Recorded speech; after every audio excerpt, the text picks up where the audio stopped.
USD INR, euro USD, GBP JPY ಈ currency pairs ನ ನೋಡ್ತಾ ಇದ್ರೆ ಫ್ಯೂ ಪೀಪಲ್ಗೆ ಡೌಟ್ಸ್ ಬಂದಿರುತ್ತೆ. ಏನಕ್ಕೆ ಬೇಸ್ ಕರೆನ್ಸಿ USDನೇ ಬರಬೇಕು ಅಥವಾ ಯೂರೋನೇ ಬರಬೇಕು, USD INR ಅಂತಾನೆ ಏನಕ್ಕೆ ಟ್ರೇಡ್ ಮಾಡಬೇಕು, INR USD ಅಂತ ಮಾಡೋಕ್ಕಾಗಲ್ವಾ? ಈ ತರ ಫ್ಯೂ ಪೀಪಲ್ಸ್ಗೆ ಡೌಟ್ಸ್ ಇರುತ್ತೆ.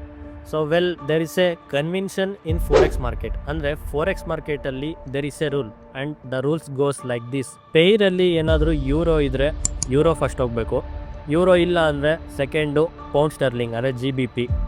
ಯೂರೋ ಮತ್ತು GBP ಇದ್ದರೆ ಫಸ್ಟು ಯೂರೋ ಹೋಗಬೇಕು, ಸೆಕೆಂಡು GBP ಬರಬೇಕು. ಇಫ್ ಇನ್ ಕೇಸ್ ಯೂರೋ ಇಲ್ಲ ಅಂತ ಹೇಳಿದ್ರೆ ಫಸ್ಟು GBP ಬರಬೇಕು. ಯೂರೋ ಮತ್ತು GBP ಇಲ್ಲ ಅಂತ ಹೇಳಿದ್ರೆ ಫಸ್ಟು ಆಸ್ಟ್ರೇಲಿಯನ್ ಡಾಲರ್ ಬರಬೇಕು, AUS. ಈ ಮೂರು ಇಲ್ಲ ಅಂತ ಹೇಳಿದ್ರೆ ಫಸ್ಟು ನ್ಯೂಜಿಲೆಂಡ್ ಡಾಲರ್ ಬರಬೇಕು. ಅದು ಬಿಟ್ಟರೆ ನೆಕ್ಸ್ಟು USD, ಆಮೇಲೆ CAD, Japanese yen, next Swiss franc. And this is for major currency pairs. ಮೈನರ್ಸಿಗಾದರೆ ಆಲ್ಮೋಸ್ಟ್ ಆಲ್ ಮೈನರ್ ಕರೆನ್ಸಿ